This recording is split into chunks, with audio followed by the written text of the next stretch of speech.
구두를 닦던 소년의 손이 갑자기 멈췄습니다. 기계식 시계에서 있어선 안 될 소리가 들렸거든요. 이 작은 이상 신호 하나가 재벌가의 판을 완전히 뒤집습니다. 끝까지 들으면 왜 이 노인이 무시당했는지 알게 되실 겁니다. 지금 보고 계신 곳이 어디든 댓글로 남겨주세요. 이 이야기가 마음에 남는다면 구독과 좋아요, 큰 힘이 됩니다. 내 손이 멈춘 건 구두가 더러워서도 손님이 까다로워서도 아니었다. 소리 때문이었다. 그날 나는 분명히 들었다. 이 세상에 있어선 안 되는 소리를. 사람들은 나를 보면 쉽게 판단한다. 낡은 셔츠, 해진 운동화, 골목 구두 닦기 좌판. 저 나이에 저런 일을 한다고? 딱 봐도 별 볼 일 없네. 익숙했다. 사람의 시선은 언제나 소리보다 먼저 튀어나왔으니까. 그래서 나는 늘 눈을 감고 일을 했다. 보기 싫어서가 아니라 보지 않아야 들리기 때문이다. 나는 태어날 때부터 귀가 남달랐다. 정확히 말하면 지나치게 예민했다. 시계 안에서 톱니가 맞물리는 마찰, 사람이 긴장할 때 숨이 반 박자 먼저 흔들리는 소리, 거짓말을 할 때 심장이 내는 불규칙한 박동. 남들은 그냥 분위기라고 넘기는 걸 나는 소리로 느꼈다. 이 능력 덕분에 나는 골목에서 살아남았고 이 능력 때문에 그날의 일을 피할 수 없었다. 장소는 강남 한복판이었지만 사람들 눈에는 잘 띄지 않는 골목이었다. 대기업 본사 뒤편, 점심시간이 지나면 갑자기 조용해지는 곳. 그 골목에서 나는 매일 같은 자리에 앉았다. 구두통 하나, 낮은 의자 2개, 그리고 나. 내 이름은 윤태경. 23. 이 도시에서 가장 조용한 직업을 가진 사람이다. 그날도 평소와 같았다. 해가 살짝 기울 무렵 익숙한 발소리가 들려왔다. 구두 굽이 땅에 닿는 각도, 보폭의 길이, 왼쪽 발이 아주 미세하게 늦는 리듬. 나는 눈을 뜨지 않아도 알 수 있었다. 그 사람이었다. 그는 매번 혼자 왔다. 운전기사도 수행원도 없이. 나중에 알았지만 그는 국내 굴지의 기업을 이끄는 사람이었다. 언론에선 차가운 경영자, 무표정한 사업가라고 불렸던 인물. 하지만 내 귀에 들리는 그는 달랐다. 심장은 늘 일정했고 말수는 적었지만 쓸데없는 소리는 한 번도 낸 적이 없었다. 그날도 그는 짧게 말했다. 부탁하네. 나는 고개를 숙이고 그의 구두를 받아들었다. 왁스를 올리고 천으로 문지르며 소리에 집중했다. 가죽이 숨을 되찾는 소리. 그건 언제나 나를 편안하게 했다. 그런데 그 소리가 들렸다. 아주 작고 아주 규칙적이고 기계식 시계에서는 절대 나면 안 되는 소리. 비, 비. 나는 순간 손끝이 굳었다. 그의 손목. 고급 기계식 시계에서 미세한 전자음이 흘러나오고 있었다. 기계식 시계는 톱니 소리만 내야 한다. 전자음이 섞인다는 건 말이 안 된다. 그건 단순한 이상이 아니라 누군가가 들으려고 만든 소리였다. 나는 심장이 빨라지는 걸 느꼈다. 이건 실수로 넘길 수 있는 문제가 아니었다.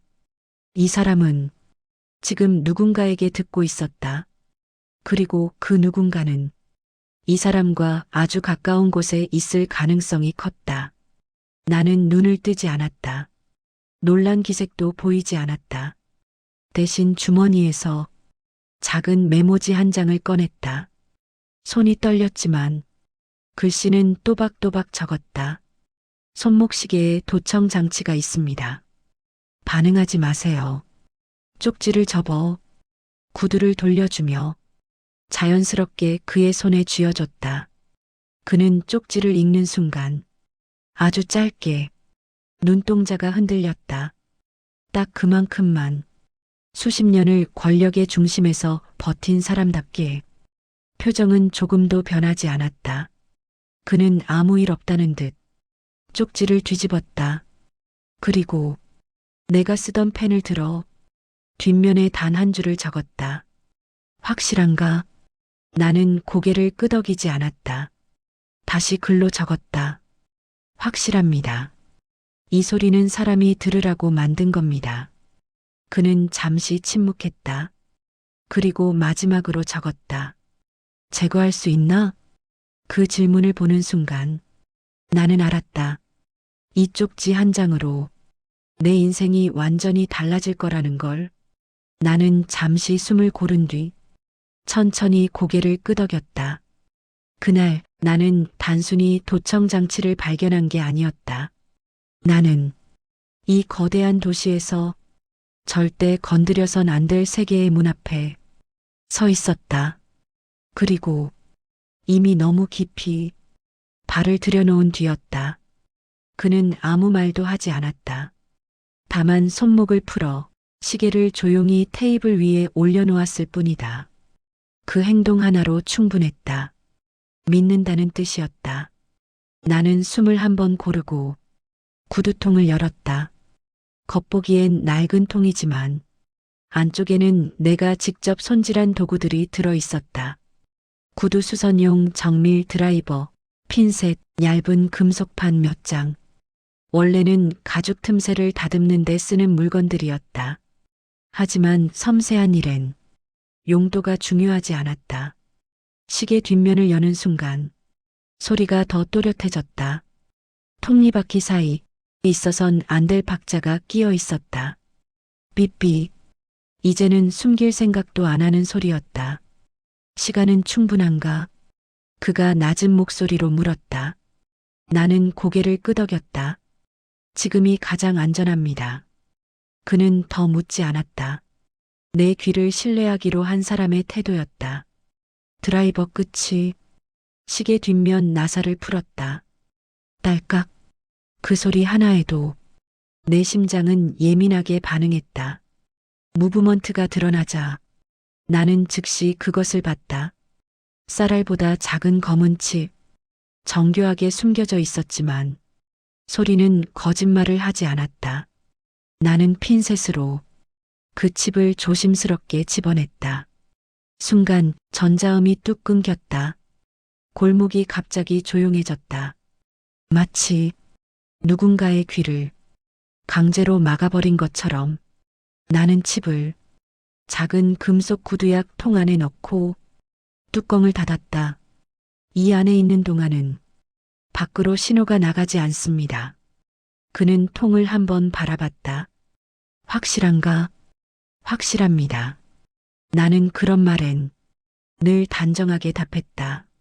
시계를 다시 닫아 그의 손에 돌려줬다. 그는 손목에 시계를 채우며 잠시 나를 내려다봤다. 그 시선에는 의심도 경계도 없었다. 대신 평가가 있었다. 이름이 윤태경입니다. 나이는 23입니다. 그는 짧게 숨을 내쉬었다. 이 나이에 이런 귀를 가졌군. 그는 자리에서 일어났다. 하지만 바로 떠나지는 않았다.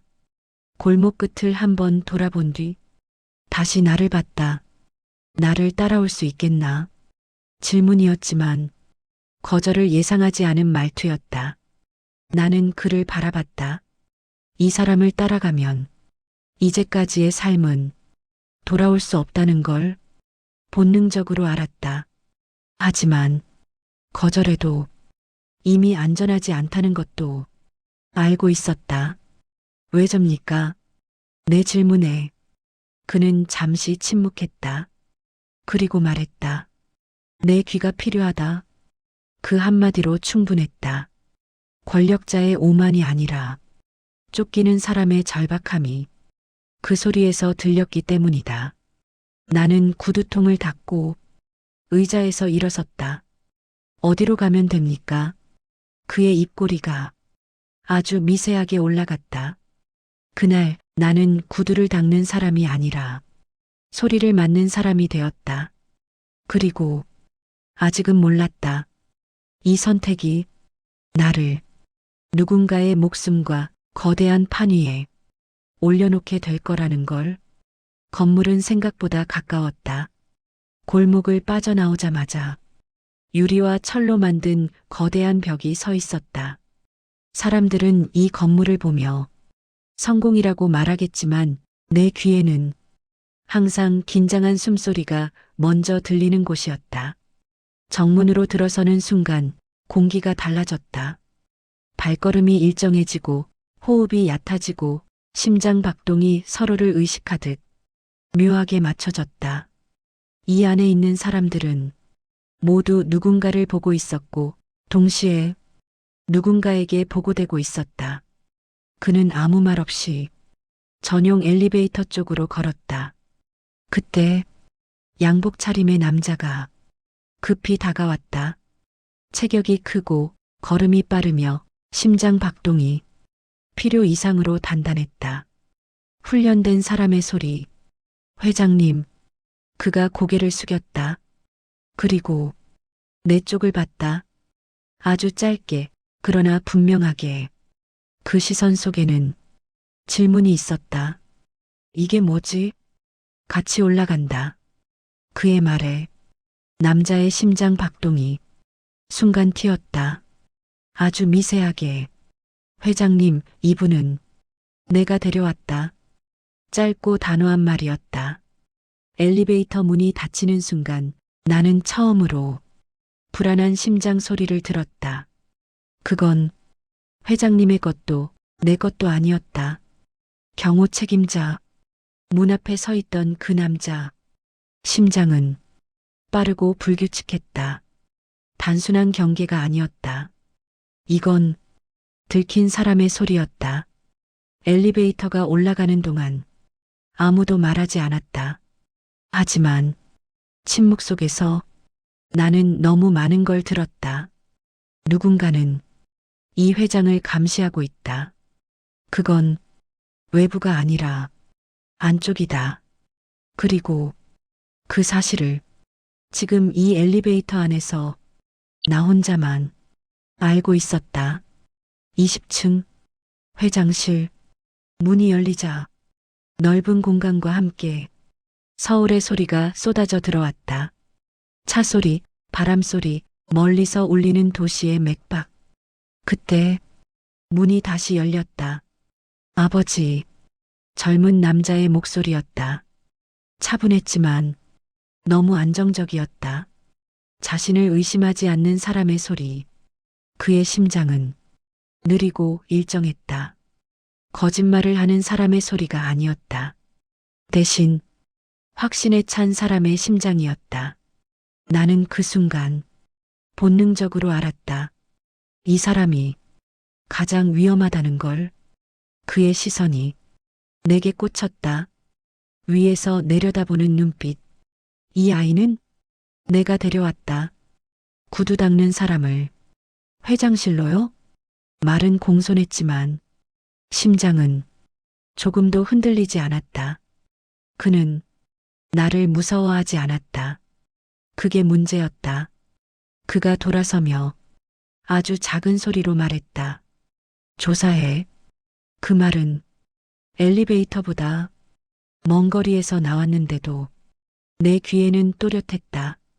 그의 심장이 그때 처음으로 조금 빨라졌다. 아주 조금. 문이 닫히고 회장실에 다시 침묵이 내려앉았다. 그는 창가에 서서 도시를 내려다봤다. 들었나? 나는 고개를 끄덕였다. 네. 그는 한참을 아무 말도 하지 않았다. 그리고 천천히 말했다. 이제 확실해졌군. 나는 그날 처음으로 깨달았다. 이 일은 도청 장치 하나로 끝나지 않는다. 이건 아버지와 아들의 전쟁이고 나는 그 한가운데에 서 있다는 걸. 그리고 아직 아무도 모른다. 이 판에서 가장 무서운 무기는 권력도 돈도 아니라는 걸. 소리라는 걸. 회장실은 소리가 너무 많았다. 겉으론 조용했지만 유리창 너머 도시의 숨, 바닥 카펫이 삼키는 발소리, 에어컨이 내뿜는 일정한 바람. 이 방은 권력이 머무는 공간이었다. 그리고 권력이 있는 곳에는 항상 듣는 귀가 있다. 나는 아무 말도 하지 않고 자리에 서 있었다. 그는 창가에서 한동안 서울을 내려다봤다. 말이 없을수록 생각이 깊어지는 사람의 자세였다. 그때 들렸다. 아주 미세하게, 아주 교묘하게 숨겨진 소리. 삐삐. 이번에는 손목도 주머니도 아니었다. 소리는 위에서 내려오고 있었다. 나는 고개를 들었다. 천장 모서리, 환풍구 안쪽. 사람의 눈으로는 절대 보이지 않는 위치. 하지만 내 귀에는 분명했다. 회장님, 내 목소리가 조금 낮아졌다. 여기에도 있습니다. 그가 돌아봤다. 어디? 나는 손가락으로 천장을 가리켰다. 그의 심장이 그 순간 처음으로 크게 흔들렸다. 그건 분노보다 자책의 소리였다.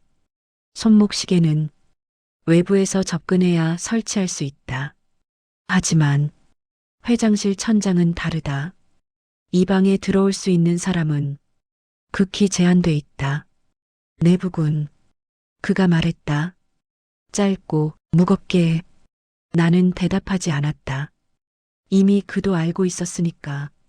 이건 의심이 아니라 확정이었다. 그는 의자에 앉았다. 천천히 마치 다리에 힘이 빠진 사람처럼. 권력의 정점에 있는 사람의 등이 이렇게 외로워 보일 수 있다는 걸 나는 처음 알았다. 얼마나 들렸을 것 같나? 그가 물었다. 나는 귀를 기울였다. 전자음의 주기, 전파의 잔향, 배터리의 미세한 떨림. 최근 대화는 대부분 노출됐을 겁니다. 적어도 일주일 이상 그의 손이 주먹으로 말렸다. 아들인가? 그가 거의 혼잣말처럼 말했다. 나는 그 이름을 말하지 않았다. 하지만 내 귀에는 이미 대답이 나와 있었다. 잠시 후 회장실 문이 열렸다. 아까 그 남자 경호 책임자가 들어왔다. 회장님, 다음 일정. 그는 말을 멈췄다. 내가 천장을 가리키고 있는 걸 봤기 때문이다. 그의 심장이 순간적으로 폭주했다. 숨이 짧아지고 박동이 튀었다.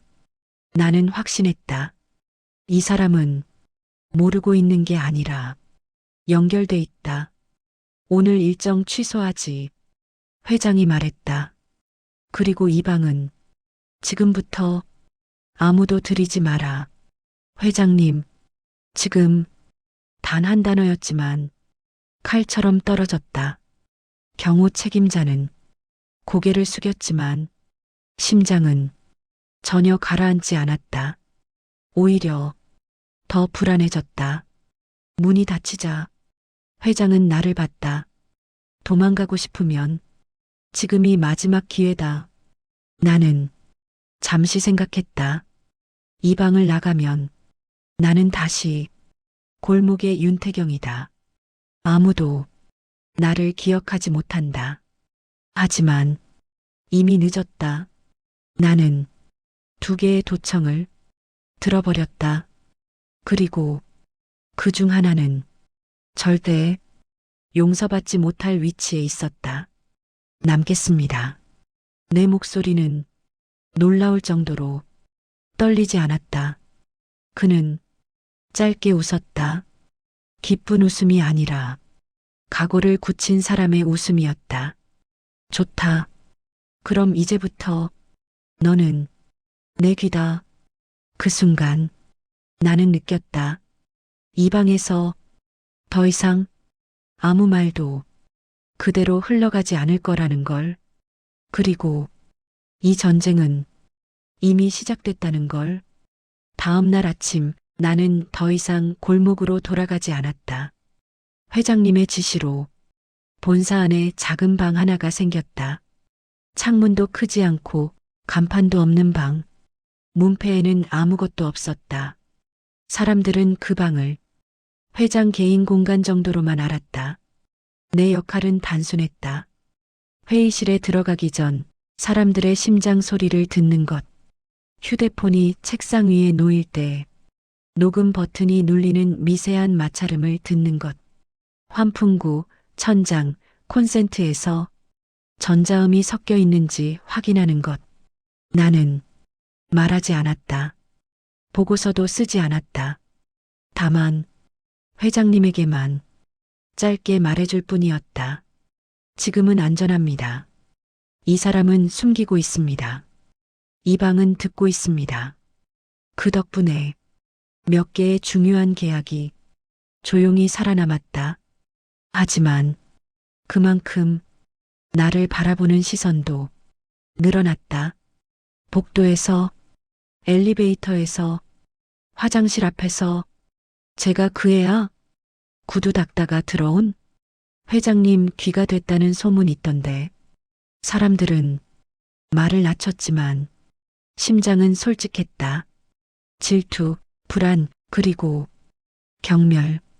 그중 가장 조용한 소리가 가장 위험했다. 부회장, 그는 나를 피하지 않았다. 오히려 아무 일 없다는 듯 웃으며 지나갔다. 적응은 좀 되나? 그의 심장은 여전히 안정적이었다. 너무 안정적이었다. 그날 오후 문제가 터졌다. 비서실장이 나를 따로 불렀다. 이거 내가 설명해 줄 수 있겠니? 서류 봉투 하나를 테이블 위에 올려놨다. 사진들이 쏟아져 나왔다. 내 얼굴, 내 옷, 내 동작. 하지만 내가 기억하지 못하는 장면들. 누군가에게 돈을 받는 모습, 서류를 넘기는 모습, 회사 로고가 찍힌 문서를 가방에 넣는 모습.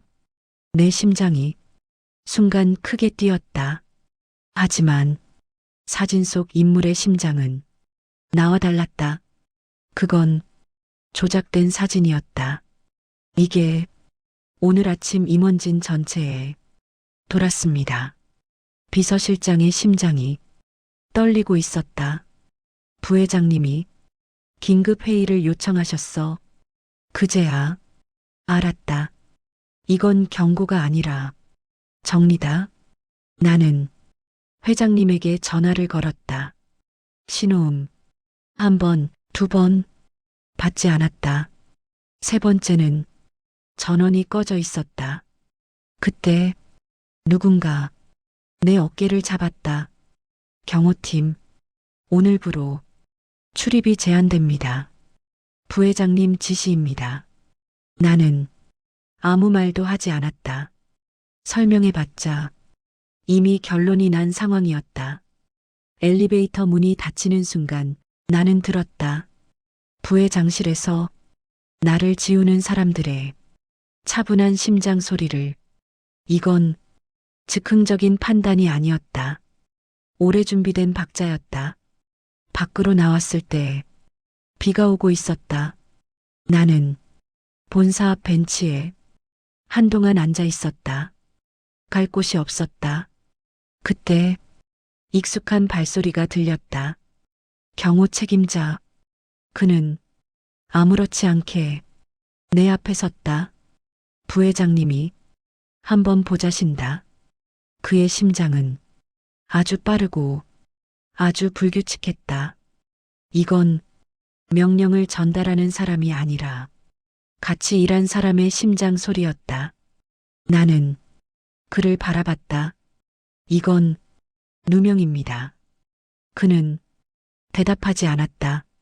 대신 손에 힘을 줬다. 엘리베이터가 10층에서 멈췄다. 문이 열렸다. 나는 알았다. 이 문을 나서는 순간 나는 구두 닦기도 회장의 귀도 아닌 제거 대상이 된다는 걸. 부회장실은 생각보다 조용했다. 방음이 잘 된 공간 특유의 숨막히는 정적. 여기서는 비명이 나도 밖으로 새지 않겠다는 확신이 들었다. 그는 창가에 서 있었다. 도시를 내려다보며 아무렇지 않게 말했다. 사진 봤지? 나는 대답하지 않았다. 이미 대답을 원하지 않는 질문이라는 걸 알고 있었으니까. 요즘 세상 참 무섭다. 그는 웃으며 말했다. 사람 하나 범죄자로 만드는데 사진 몇 장이면 충분하거든. 그의 심장은 여전히 안정적이었다. 이건 즉흥이 아니라 계획의 박자였다. 억울하지? 그가 고개를 기울였다. 근데 억울하다고 세상이 바뀌진 않잖아. 나는 그의 심장을 들었다. 조금도 흔들리지 않았다. 그는 책상 위에 서류 하나를 내려놓았다. 고소장은 이미 접수됐어. 산업 스파이 혐의. 운 좋으면 소년원 정도겠지. 그 말은 협박이 아니었다. 통보다. 그래서 거래를 하나 제안할까 해. 그가 내 쪽으로 한 발 다가왔다. 오늘 밤까지 사라져. 회장님 곁에서 완전히. 그러면 고소는 취하하지. 그의 심장이 아주 미세하게 빨라졌다. 그건 확신 속에 섞인 조급함이었다. 왜 하필 나죠? 내 질문에 그는 잠시 침묵했다. 그리고 진짜 이유를 말했다. 내 귀, 그 한마디로 모든 퍼즐이 맞춰졌다. 그에게 나는 사람이 아니라 위험 요소였다. 내일 아침까지다. 그가 말했다. 도망치면 살고 버티면 끝이야. 나는 아무 말 없이 방을 나왔다. 복도를 걸으며 내 심장 소리가 귀에 너무 크게 울렸다. 밖은 이미 어두워지고 있었다. 나는 갈 곳이 없었다. 그날 밤 나는 길 위를 걸었다. 휴대폰도 꺼두고 사람 많은 곳도 피했다. 도망치기엔 도시는 너무 컸고 숨기엔 이미 늦었다. 그때 누군가 내 앞을 가로막았다. 경호 책임자의 부하들. 그들의 심장은 공격 직전의 소리였다. 그 가방, 그 중 하나가 말했다. 내놔. 내 구두통, 시계에서 꺼낸 그 칩이 들어있는. 나는 본능적으로 뒤로 물러섰다. 그건 내 겁니다. 주먹이 날아왔다. 입안에서 피 맛이 났다. 하지만 나는 구두통을 놓지 않았다. 증거는 절대 주면 안 된다. 그 생각 하나로 버텼다. 그들이 물러났을 때 나는 바닥에 주저앉아 있었다. 몸은 아팠지만 머리는 이상하리만큼 차분했다. 그때 낮은 목소리가 들렸다. 윤태경. 고개를 들자 비서실장이 서 있었다. 그녀의 심장은 두려움으로 흔들리고 있었다. 회장님이 널 찾고 계셔. 내일 아침 여기로 와. 그녀는 주소가 적힌 종이를 내 손에 쥐어주었다. 아직 끝난 게 아니야. 그녀가 떠난 뒤 나는 종이를 쥐고 한참을 서 있었다. 도망칠 수 있었다. 지금이라면. 하지만 그 순간 나는 알았다. 이제 도망은 선택이 아니라 패배라는 걸. 나는 구두통을 다시 메고 어둠 속을 걸었다. 내일 아침 모든 게 결정될 것이다. 새벽 공기는 차가웠다. 나는 밤을 거의 뜬 눈으로 보냈다. 눈을 감으면 부회장의 목소리가 다시 들렸고 눈을 뜨면 내 선택이 기다리고 있었다. 아침 6시 40분. 종이에 적힌 주소 앞에 섰다. 높은 담장, 낡았지만 단정한 대문. 초인종을 누르자 안쪽에서 발소리가 들렸다. 천천히, 그러나 조심스러운 걸음. 비서실장이었다. 왔구나. 그녀의 심장은 여전히 불안했지만 어제보다 단단해져 있었다. 들어와.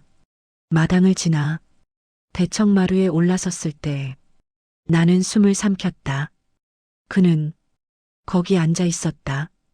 회장, 어제보다 조금 더 늙어 보였고 조금 더 작아 보였다. 왔냐? 그의 목소리는 낮고 조용했다. 고생 많았다. 그 순간 가슴이 무너졌다. 억울함, 분노, 두려움, 전부 한꺼번에 올라왔다. 회장님, 말이 제대로 나오지 않았다. 나는 구두통을 바닥에 내려놓고 고개를 숙였다. 저 아무 짓도 안 했습니다. 사진도 문서도 전부 조작입니다. 내 심장은 미친 듯이 뛰고 있었다. 회장은 아무 말 없이 나를 보고 있었다. 거짓말을 듣는 사람의 심장 소리가 아니었다. 알고 있다. 그가 말했다. 짧은 한마디였다. 확신만 없었을 뿐이지. 그는 잠시 시선을 피했다. 아들이란 이유로. 나는 구두통을 열었다. 금속통 안에서 작은 칩을 꺼냈다. 손가락 끝에 올려두자 거의 보이지도 않았다. 이게 그날 시계에서 꺼낸 겁니다. 아직 버리지 않았습니다. 회장의 심장이 처음으로 크게 울렸다. 놀람이 아니라 각오의 소리였다. 이걸로 뭐가 나올 수 있겠지? 그의 질문에 나는 고개를 끄덕였다. 송신 기록이 남아있을 겁니다. 누가 들을 수 있었는지. 회장은 비서실장을 불렀다. 그쪽에 맡겨라. 외부, 완전히 외부다. 그녀가 칩을 받아 자리를 떴다. 방 안에 우리 둘만 남았다. 태경아. 그가 처음으로 내 이름을 불렀다. 무섭지 않냐? 나는 잠시 생각했다. 그리고 솔직히 말했다. 무섭습니다. 근데 나는 그를 바라봤다. 도망치면 평생 이렇게 살 것 같아서요. 회장이 천천히 고개를 끄덕였다. 그래, 그게 제일 무섭지. 그때 내 귀에 아주 작은 소리가 들어왔다. 지잉, 규칙적인 전자음. 나는 천장을 올려다봤다. 회장님, 여기에도 있습니다. 그의 눈빛이 완전히 바뀌었다. 노인의 눈이 아니라 전장에서 살아남은 짐승의 눈이었다. 이제 확실하구나. 그는 낮게 말했다. 내가 너를 지키지 않으면 아무도 못 지킨다는 걸. 그날부터 나는 숨어 지냈다. 별장, 외부와 차단된 공간, 그리고 귀를 열었다. 부회장실 방향, 본사 근처. 밤마다 나는 듣고 또 들었다. 그리고 결정적인 말을 들었다. 이사회에서 끝낸다. 구두 닦는 애는 고소 진행. 증거는 내 컴퓨터에만 있다. 나는 단 한 글자도 놓치지 않았다. 아침이 밝았다. 이사회 당일 회장이 내게 물었다. 준비됐나? 나는 고개를 끄덕였다. 이번엔 제가 듣는 사람이 아니라 말하는 사람이 되겠습니다. 회장은 조용히 웃었다. 그래, 이제 우리 차례다. 회의실 문이 닫히는 소리는 총성처럼 울렸다.